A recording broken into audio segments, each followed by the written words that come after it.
Hi there, great to see you again. First of all, I want to say a big thank you again to all the new subscribers. There's been so many of you subscribing over the past few days or the last week that I'm blown away. I really am. And it's great to have you. And I hope you enjoy this video and my upcoming videos. So in this video, I'm going to respond to your comments and questions from my last couple of videos. I have had so many comments. It's unbelievable. Thank you. I love them all.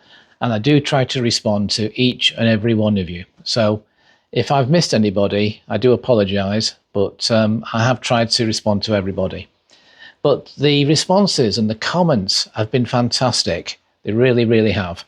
So what I'm going to try and do in today's video is to go through as many as I can. I can't do them all, obviously. But before we start on that, I just want to say a few things about what my plans are for the channel over the upcoming weeks and months, etc. Well, pretty much, it's basically up to you. I rely on your feedback and your comments and, what you ask for. But I do intend to focus on all aspects of life here in Spain. And as you know, or many of you may know, I've been living here now for about 6 months. So I'm going to cover all sorts of things, my path, my immigration route, how I found life here. I've already done a bit of this with some of my just recent videos, but there's many more I can do. I know a few of you have been asking about properties in this area and asking if I can show you the area and what the properties are like. And initially I shall be looking at the area around here, which is Manilva, around the Porto do Cuesa, up to Estepona, and maybe going down to Soto Grande. So to cover the property here in do Cuesa and around here, we really do need an expert.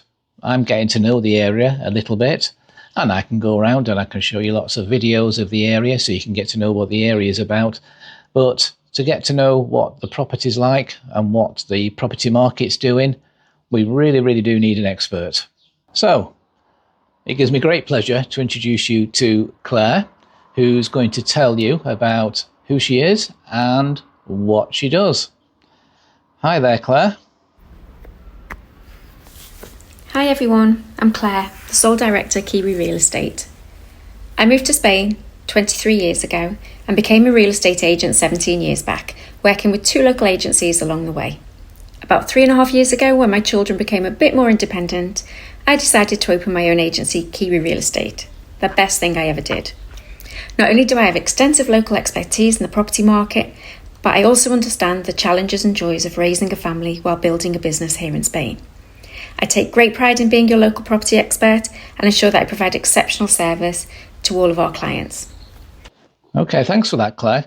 Can you also tell us a bit about what the property market is like at the moment? The growth in La Duquesa is partly due to the incredible improvements we've seen in Estepona to the east and the property values in Marbella. Prices there have tripled over the last decade. To the west, we have the stunning Soto Grande, an exclusive resort-style area, and of course nestled in between, La Duquesa is poised to become the hotspot of the Costa del Sol, a great place to invest. I'm looking forward to working alongside Mark in helping with any questions you might have about property or the processes here in the area, and hopefully meeting some of you soon. Okay, so thanks for that, Claire. Thank you very much. Thank you.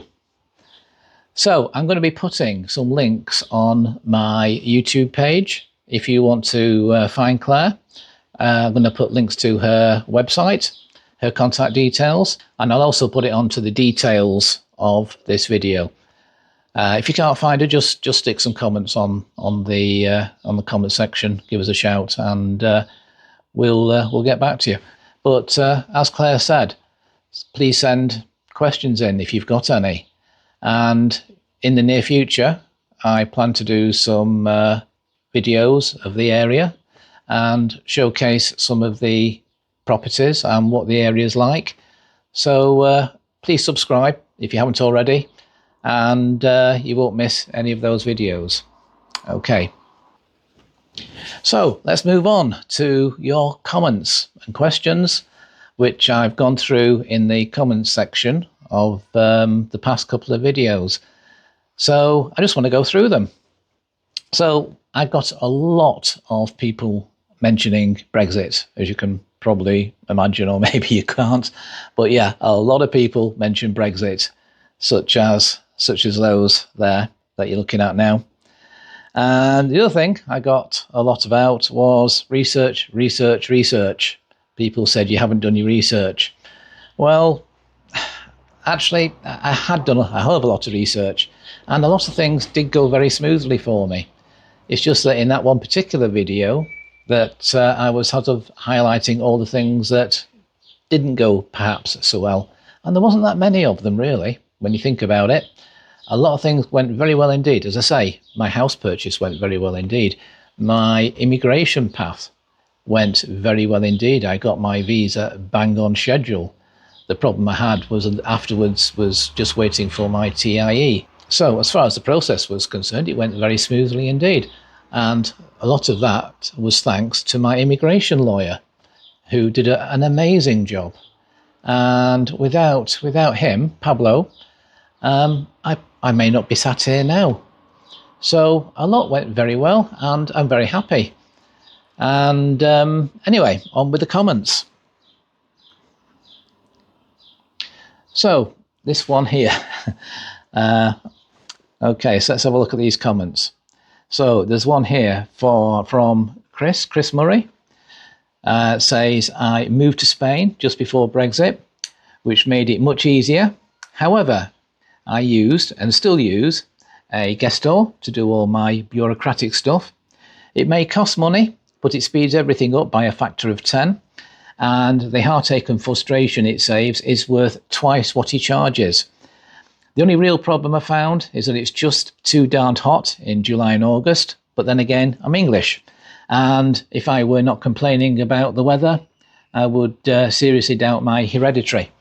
Yeah, I mean, I second all that. And as I say, that my path was, success of it was down to my immigration lawyer. And I think he did save me a lot of time and a lot of money. And I have heard people say who have done it themselves that they actually do wish they had got an immigration lawyer to do it. And they think that would have probably saved money. Anyway, next one. Now I love this name, Groovy Donkey. Very interesting to hear all of this. Do you think they are making it more difficult to register for UK people to live in Spain? No, not really. I think it's just down to Brexit. I don't think it's a targeting UK people at all. It's the Brexit, so I think it applies to everybody that's not in the EU. Everybody's the same. Yeah, okay, let's go on to the next one.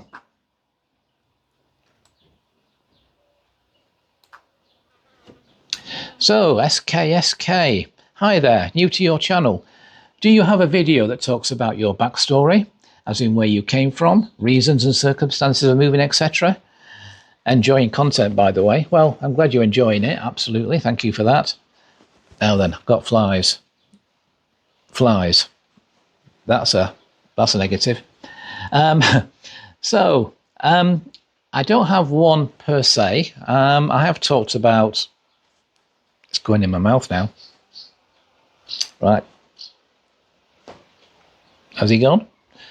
No, I don't have one that talks about the full backstory, no. I may do one, or you may just sort of pick up bits if you keep watching my videos. Next one, Havana Man. Now then, just to let you know, well, Mercedona, as I was calling it, I've been practicing this, so I shall get it right. Mercadona.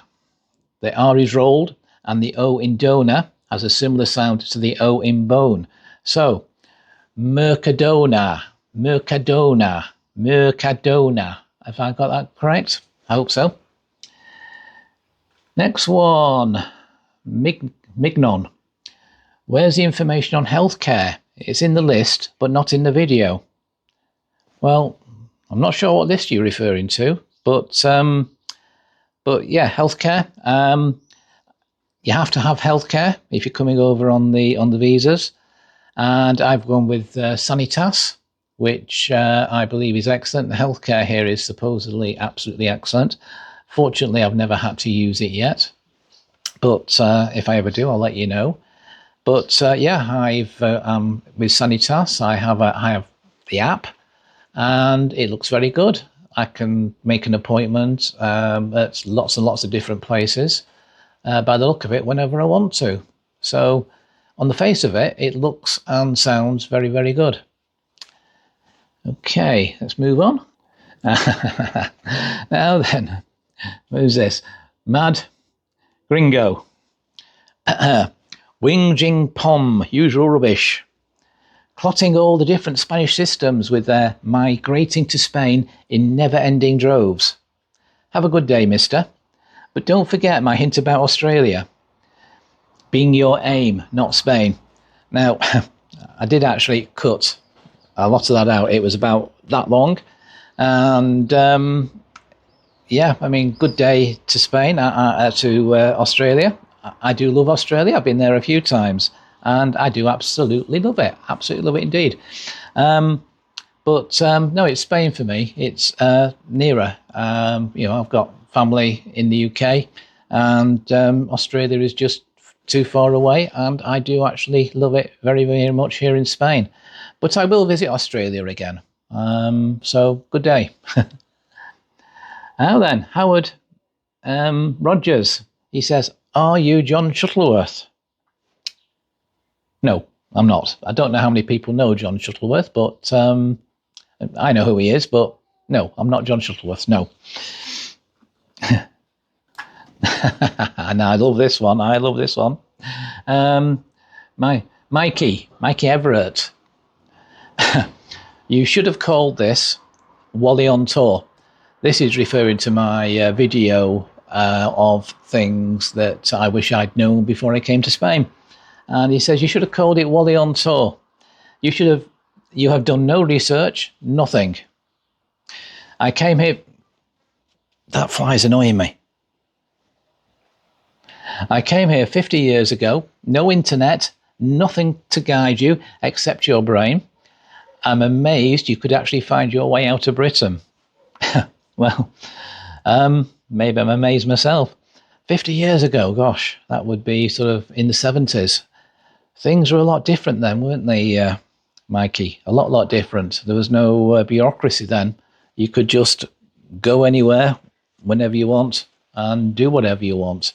No restrictions whatsoever. I did a fair bit of travelling, and yeah, we went everywhere. We even could put sort of our caravan up on the beaches wherever we wanted to. It was fantastic.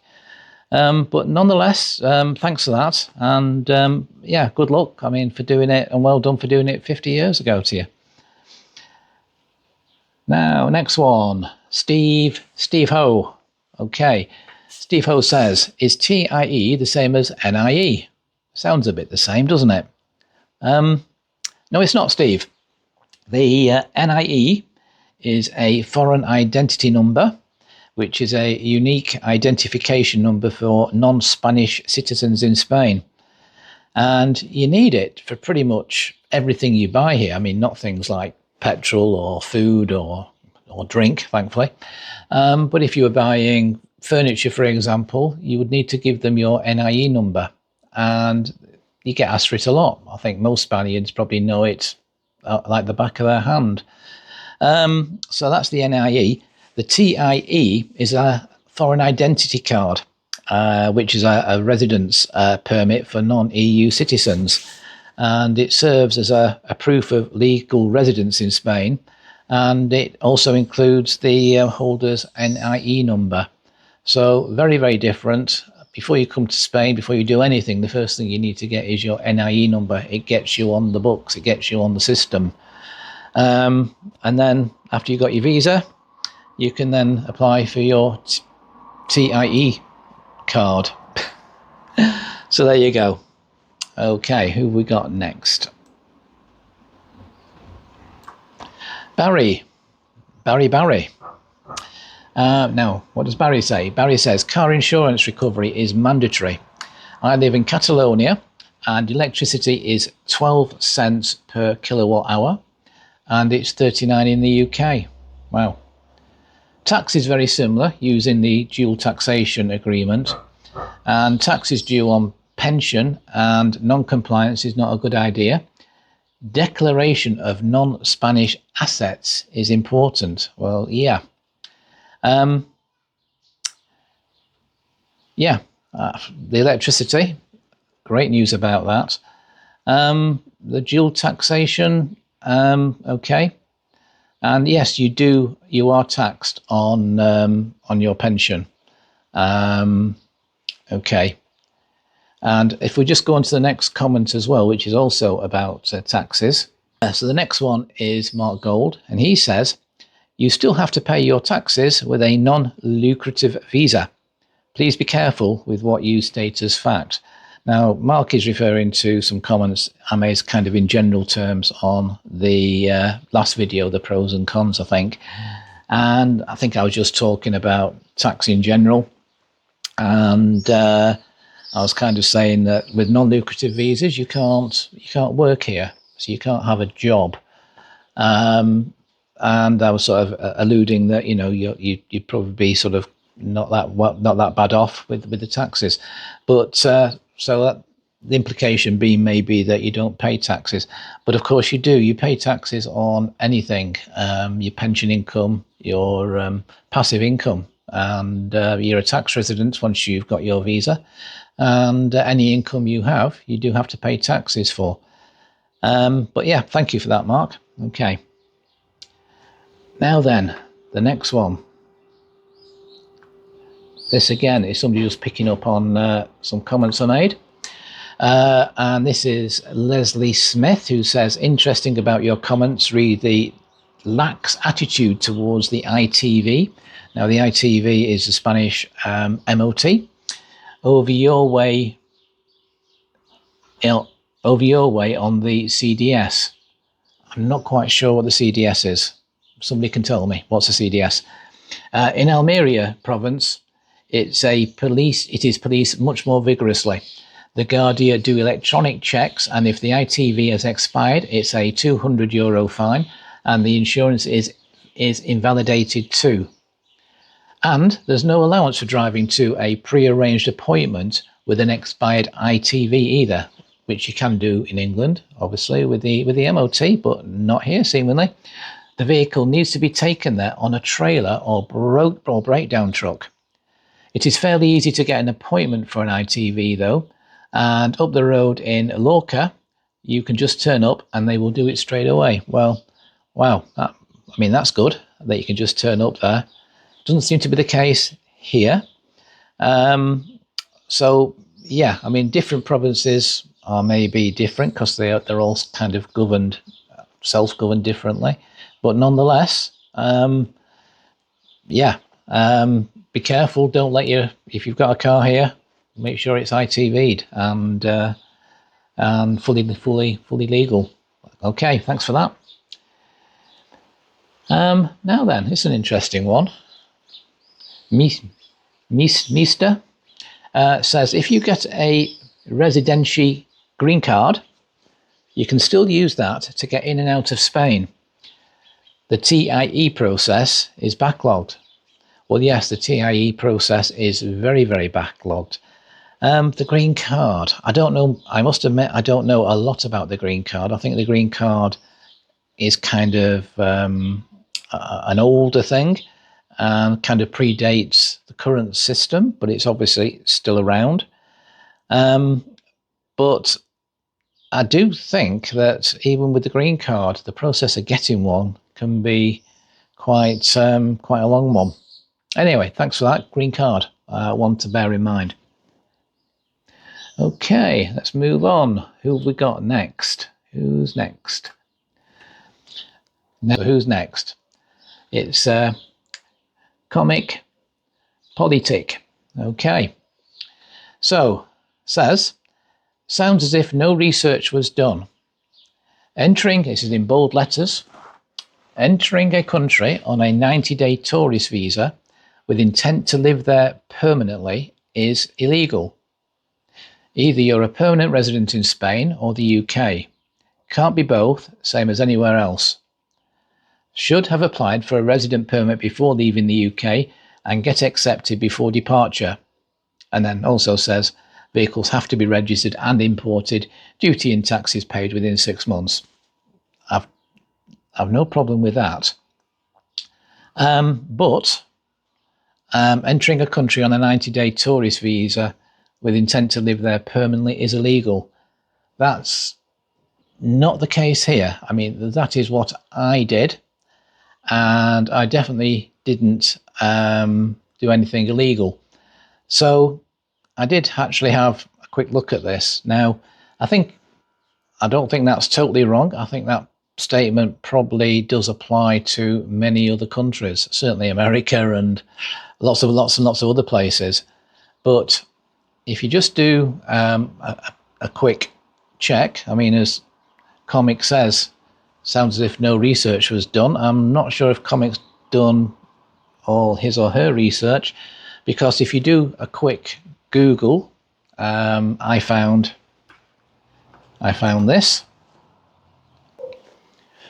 So, as you can see, it clearly says on there, yes, it is possible to enter Spain on a tourist visa and then apply for the digital nomad visa while in Spain, as long as you do so within the 90-day period of your tourist visa.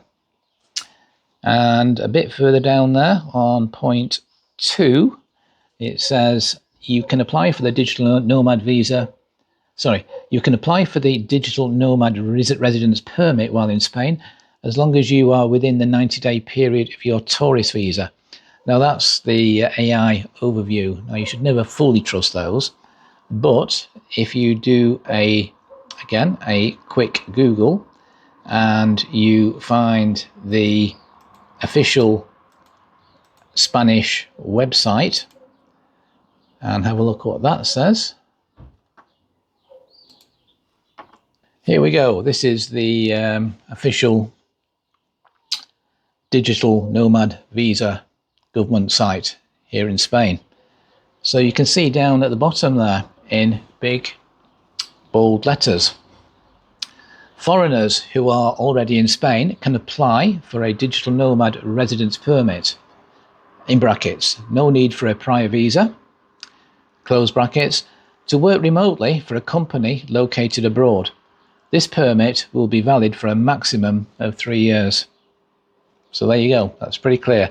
You can come to Spain on a tourist visa, and as long as you apply for your digital nomad visa or non-lucrative visa, as long as you apply for your visa within that 90-day period, then that's fine. And once you've got the application in, you are then welcome to stay while that's being processed. And if you get your visa at the end of it, that's fine, as I did. I can stay. And but if you don't, then obviously if it gets rejected, then obviously you would have to leave the country. But you can apply from within Spain, it's not a problem.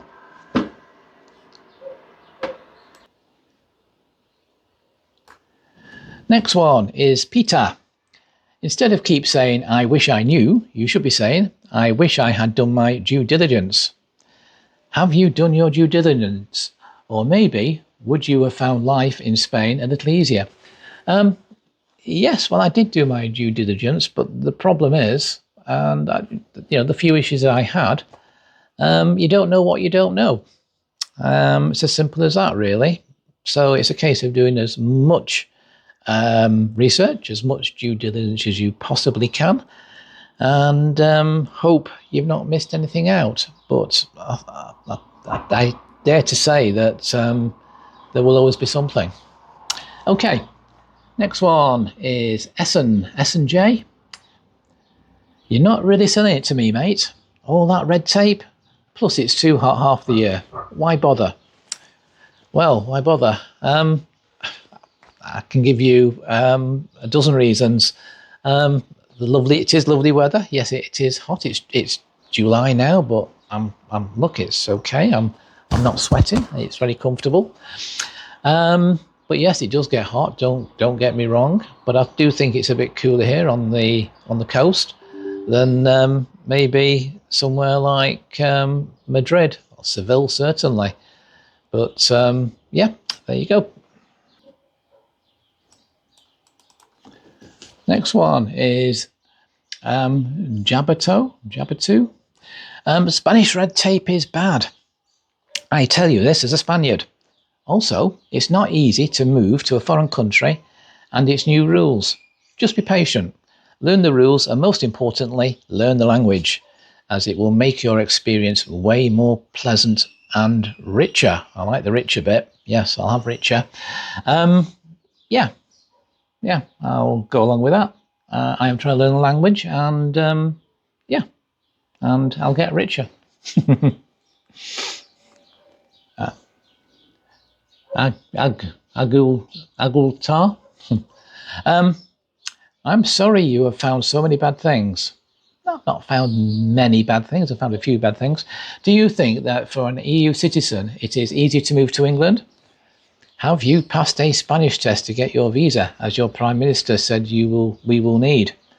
You can always go back if you're not happy. Well, yes, I can always go back. And who knows, I may go back. I still love England as well. It's my home country. And I will always love England. But I'm very, very happy here for now. And I've got no plans of going back.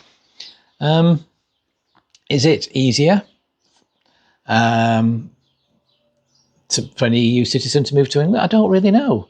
I do believe, yes, there is an English test for certain people anyway. And I'm certainly glad I didn't have to do a Spanish test. So I don't really know the answer to that. I really don't know. Anybody know? I don't know. Next one is Peter Kelly. And he says, I can't see the sense in moving to Spain full time. If you want to spend the summer in the UK, why not just rent somewhere in Spain for the winter period? Then you can still have a base in the UK and spend the winter in the Spanish sun and no hassle with red tape. Have you also thought about health issues? You would also be able to access the NHS. He's trying to make out a case for staying in the UK. I did think about doing it that way. I did think about coming here in the winter.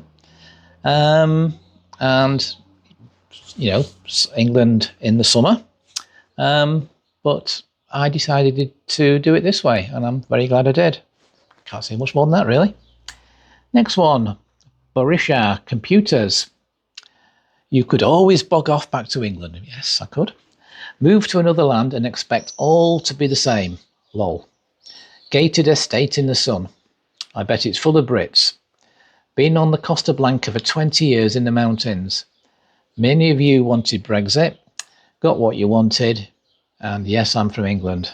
Well, yeah, can't really add to that, but yeah, okay.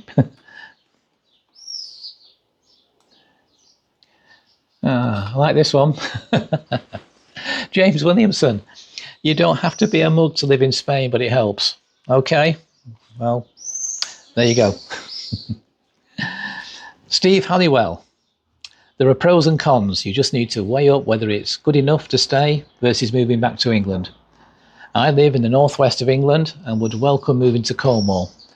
I'm sure you have your reasons for moving, but Cornwall doesn't seem to be bad. Good luck to anyone. And good luck to you anyhow. Hope it all works out. Well, thanks for that, Steve. And yeah, I'm from the northwest of England and Cornwall is good. I normally go to Cornwall every year. Not going this year, but who knows? I might be able to get back there next year. Next one. Philly. How have you been able to move to Spain post-Brexit? I got a visa, digital nomad visa, and that allows me to stay. There you go. Warren says a lot of people do not like criticism of Spain. Okay, I'm sure they don't. There you go. Now then, PFF, he says he could also have driven down with his UK car, UK caravan, Latter filled with those 6 boxes which went missing for 6 weeks would have saved all the transport and customs costs. I'm in a different country in EU, and there's actually quite as many ex-UK caravans registered here, as the only big difference versus Euro caravans is the door is on the other side of it, which isn't really a big problem for anyone, as these things are empty while on the road. RHD, that's right-hand drive car, is a different kettle of fish. Overtaking can be a bit dangerous in LHD country, left-hand drive. On his point that cars are extraordinarily expensive in Spain, he says, no, they're not. Compared with the rest of the EU, only maybe say Denmark. One needs to understand that cars in the UK are just very cheap compared to the rest of Europe, as RHD makes it a captive market. Yeah, I never really looked at it that way. In fact, there's a few people that have said that cars in Spain are not really expensive. It's just that they are very cheap in the UK. Well, that's an interesting point.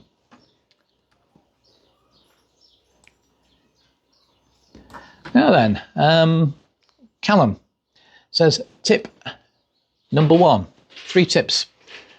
Go to the local bar on day 1 and let people know you're not a tourist and find out about the local tradesman.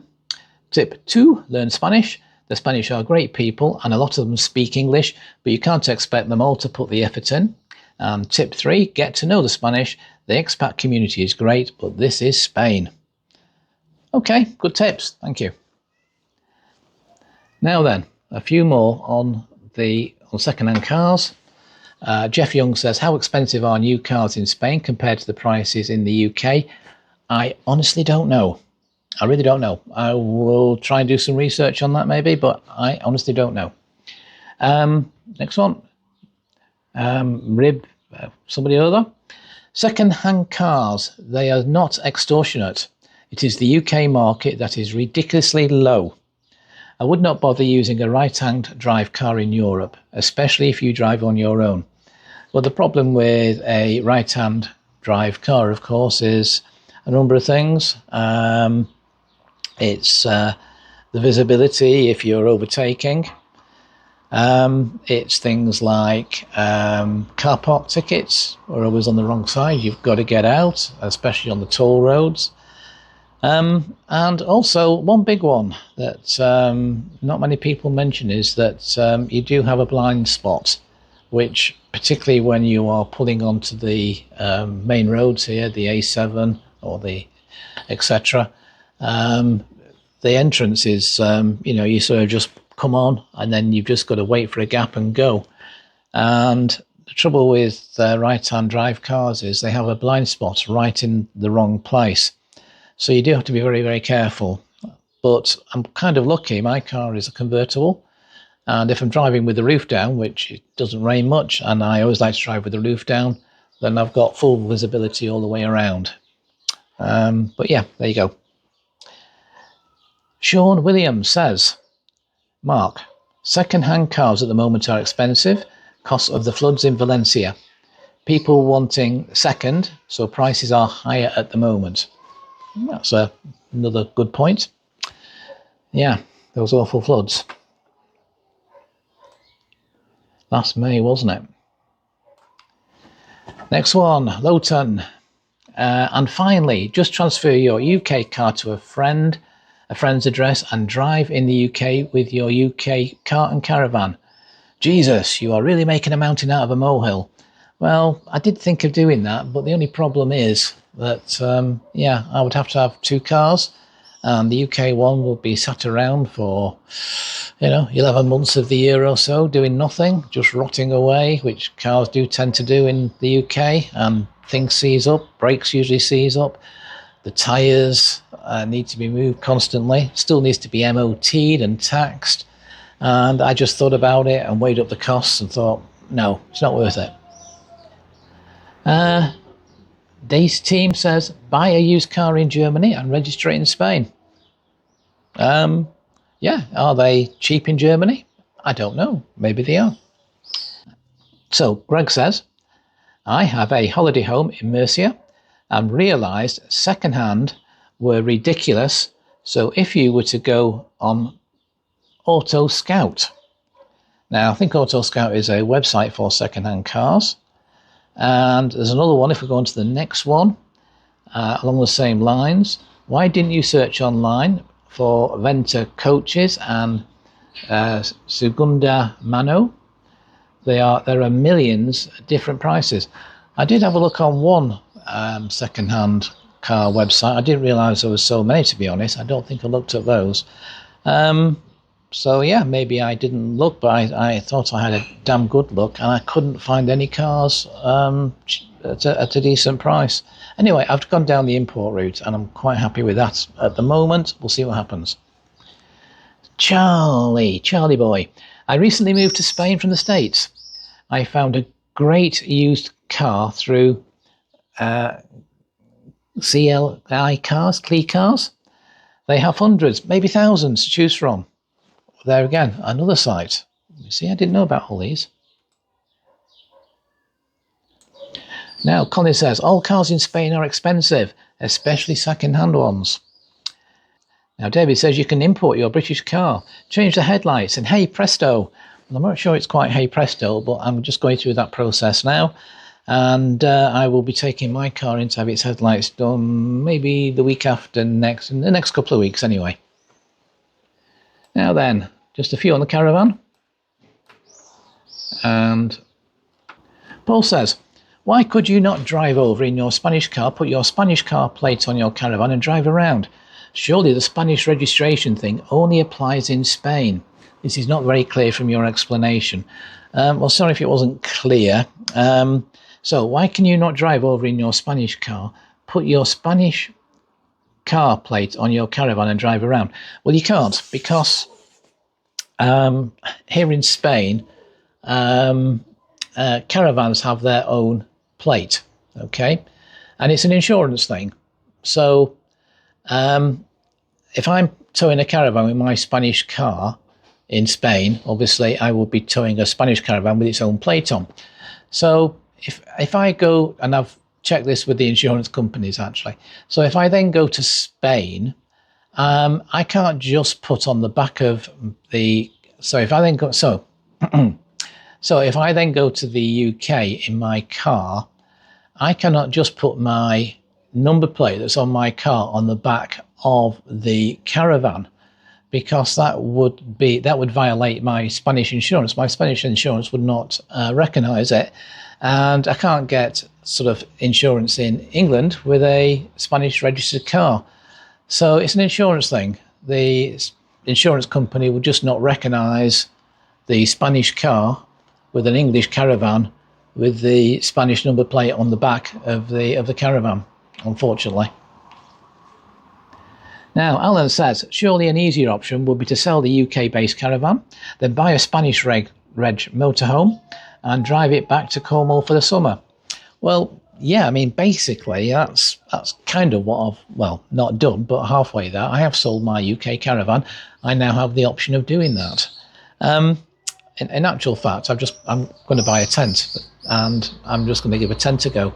I'm not going to Cornwall this year. I'm going to go to France and try the tent out. And then maybe next year I might use a tent instead of a caravan. We'll see.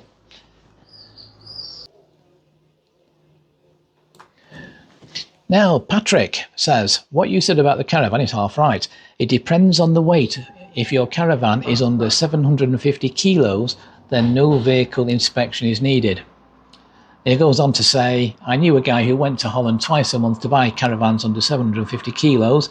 He had a good business as the Dutch take care of their caravans. His wife cleaned them thoroughly over the weekend. He sold them days here in the Canary Islands. I didn't know caravans were such a big thing in the Canary Islands. But yeah, I did hear about the 750 kilos thing, but sadly, mine was heavier than 750 kilos. So thank you for all your tips and comments about the ants. Let's just go have a look at them. Thank you. So repellents, 3 repellents here. So we have See Your Shine, who says use cayenne pepper. Puff 1377 it says use a mixture of a cup of water, some fairy liquid, some peppermint oil, and some tea tree oil. Mix it together, shake it, and spray it where they're coming in, and job's a good one. Thanks for that, Puff1377. Heather says, use peppermint essence oil. Okay, there's another good one. So we have 3 repellents there. Okay, some tips. Lots of tips here on how to deal with the ants. And Slane29 says, golden rule. Always put open food into a sealed plastic container. Never leave food out. See 1 ant now and see 100 in 5 minutes time. That's very, very, very true. And Jerry Kelly 2440 says, check your water pipes and sockets. That's how they get in, apart from the gaps in your doors and windows. They seem to sneak through everywhere, and yeah, they can certainly go through doors anyway. Charlie3134 says, I bought something called Zottle Lethal Insecticide. It's a gel in a syringe. Place a little bit in their traffic area and they're gone. Okay, I'll have to look out for that one. Thanks for that one, Charlie. So, Lowton says, just dust around the house with ant powder, and Lowton thinks that will do the job. Okay, thanks, Lowton. Thank you very much for that. Rosie says, if ants are a problem, buy some cans of Zum spray. Never heard of Zum spray. Spray outside on door and window frames and on the doorstep and floor to the entrance of the apartment. Repeat after it rains. Works a treat. Okay, thanks for that. Another thing for me to look up, Zum spray. There's one. Heather says, hi Tapas Guy. I live just down the road from you. Okay, and I'm afraid I have the same ant problem in my second floor apartment. They don't like peppermint essence oil. Okay, well thanks for that. If it works for you and you're just down the road, it might work for me. Okay, I might try that. Thank you, Heather. So TCB1017 says, regarding ants in CA, that's presumably California, we always place those ant sticks around the foundation for the house every year, and hey, guess, no ants. Problem solved. Maybe Spain needs to learn from the CA people how to deal with ants. Well, TCB, I was actually in sunny California not long ago, maybe 5 or 6 weeks ago. And yeah, I don't remember seeing any ants, so maybe you're right. And last but not least, Sean Williams says, your ant problem, mate, is just something as easy as using fly spray around the house. They'll stop coming in. Wow, I may have to try that. That's, yeah, worth trying. Thank you. Well, that's it. I mean, wow, all those ant tips. Fantastic. If any of them work, I'll be well pleased. Thank you so much. So that's it. Thank you to everybody. All those comments and support and everything. It's amazing. And all the people who subscribed, there's thousands of you. And I'm just blown away, and I can't say thank you enough. So keep an eye out. There's going to be lots of videos coming, and yeah, keep the comments coming. Anything you want me to do on this channel, let me know, and I will try and oblige. Look out for the property videos we're going to be doing. I know people are interested in those, and we've got Claire on board now, so she's going to be absolutely amazing, I'm sure, and very, very helpful. And yeah, I'm looking forward to it. So anyway, that's it for today. Thank you so much again, and see you next time. Bye for now. Bye.